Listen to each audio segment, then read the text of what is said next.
দেখো আমরা যে অধ্যায়টা করছি প্রাপ্য সময়ের হিসাব সংরক্ষণ। এই প্রাপ্য সময়ের হিসাব সংরক্ষণের সূত্র আছে মোটামুটি 4টা। যত সাল হবে এই 4টা সূত্র মনে রাখতে হবে, কিন্তু কোথায় কোন সূত্র প্রয়োগ হবে এটা জানতে হবে। তো দেখো প্রথমে 1 নম্বর সূত্র হলো, 1 নম্বর সূত্র যখন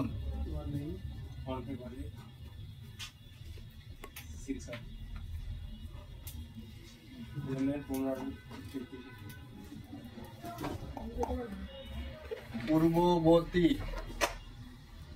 বছরের অনাদায়ী কথা কে বলছে? পূর্ববর্তী বছরের অনাদায়ী পাওনা সঞ্চিতির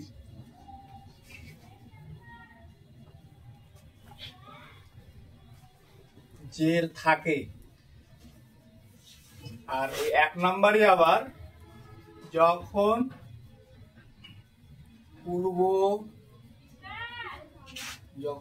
পূর্ববর্তী, খুব সেনসিটিভ সূত্র, পূর্ববর্তী বছরের অনাদায়ী এবং আসছে হান্নান পাওনা সঞ্চিতির যে না থাকে। একটা হলো পূর্ববর্তী বছরের অনাদায়ী পাওনা সঞ্চিতির যে থাকে, আর একটা না থাকে। যখন যে থাকবে না তখন জাবেদা কি হবে? যখন যে থাকবে তখন জাবেদা হবে অনাদায়ী পাওনা সঞ্চিতি, অনাদায়ী পাওনা সঞ্চিতি হিসাব ডেবিট। যখন জের থাকবে, যখন পূর্ববর্তী বছরের জের থাকবে, অঙ্কটা পড়লে তুমি বুঝতে পারবে যে ওটা জের আছে, তখন হবে অনাদায়ী পাওনা সঞ্চিতি ডেবিট। আর প্রাপ্য হিসাব ক্রেডিট, প্রাপ্য হিসাব ক্রেডিট। আচ্ছা, যখন পূর্ববর্তী বছরের অনাদায়ী পাওনা সঞ্চিতি জের থাকবে না, জের না থাকলে তখন এটার নাম হবে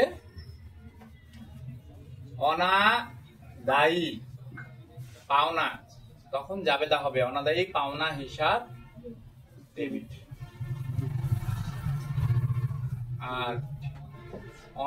আর প্রাপ্য হিসাব, প্রাপ্য হিসাব ক্রেডিট। সূত্র বোঝো, প্রাপ্য হিসাব ক্রেডিট। জের থাকলে অনাদায়ী পাওনা সঞ্চিতি, জের থাকলে অনাদায়ী পাওনা সঞ্চিতি ডেবিট, আর জের না থাকলে অনাদায়ী পাওনা ডেবিট। দুটাতেই প্রাপ্য হিসাব ক্রেডিট, দুটাতেই প্রাপ্য হিসাব ক্রেডিট। এটা 1 নম্বর জাবেদা। 1 নম্বর জাবেদা দুইটা কেন? এটা হলে এটা হবে না, এটা হলে এটা হবে না। ক্লিয়ার? 1 নম্বর জাবেদা একটাই হবে, এটা হলে এটা হবে না, এটা হলে এটা হবে না। কিন্তু 2 নম্বর জাবেদা একই, 2 নম্বর জাবেদাটা একই থাকবে, ক্ষেত্রভেদে আলাদা হয়ে যাবে। আচ্ছা দেখো 2 নম্বর লিখবো আমরা, যখন নতুন সঞ্চিতি সৃষ্টি হয়, যখন নতুন সঞ্চিতি সৃষ্টি হয়, যখন নতুন সঞ্চিতি সৃষ্টি হয় তখন অনাদায়ী, ভালো করে বোঝো, অনাদায়ী পাওনা ডেবিট, যে অঙ্ক, যে সূত্র বুঝবে সে অঙ্ক বুঝবে। অনাদায়ী পাওনা হিসাব ডেবিট, আর অনাদায়ী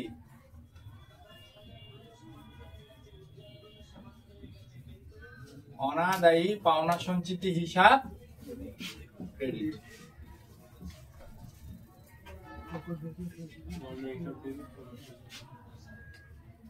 ঠিক আছে? কিন্তু এটা আবার একটা ব্যতিক্রমী কেস আছে। ব্যতিক্রমী কেসটা আজকে শিখাতে চাচ্ছি না শিখাতে চাচ্ছি। আচ্ছা শিখাই, একবারে সূত্র শেষ করে দিই। যখন নতুন সঞ্চিতি সৃষ্টি হয় তখন অনাদায়ী পাওনা ডেবিট, আর অনাদায়ী পাওনা সঞ্চিতি ক্রেডিট। কিন্তু যদি পুরাতন সঞ্চিতিটা বড় হয়, যদি পুরাতন সঞ্চিতি কি হয়, বড় হয়, তাহলে এটা আবার উল্টে যাবে। তখন হবে অনাদায়ী পাওনা সঞ্চিতি ডেবিট, আর অনাদায়ী পাওনা হিসাব ক্রেডিট। কিভাবে বুঝবো? বুঝবে,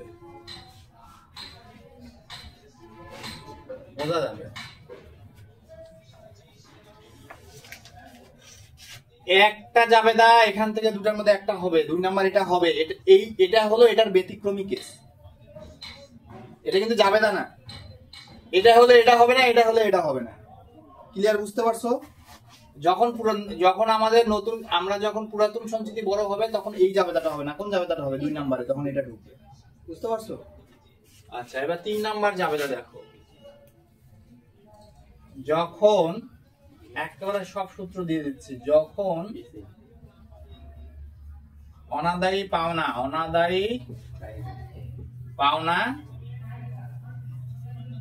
যখন অনাদায়ী পাওনা আয় বিবরণীতে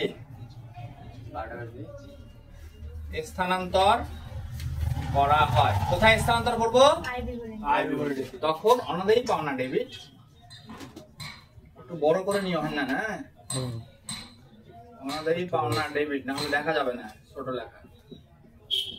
মাঝে মাঝে নিচে উপর করো, ইয়ে করো।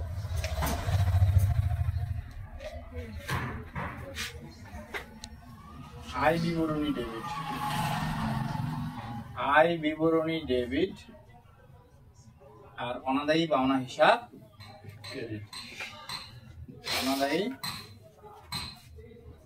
পাওনা হিসাব ক্রেডিট। কিন্তু যদি এই কেস হয় তখন 2 নাম্বার জাবেদা চেঞ্জ হয়ে যাবে, তখন 3 নাম্বার জাবেদাটাও চেঞ্জ হয়ে যাবে। তখন 3 নাম্বার জাবেদাটা কি দাঁড়াবে? 3 নাম্বার জাবেদা কি দাঁড়াবে? এটা উল্টায় দাও। অনাদায়ী পাওনা ডেবিট,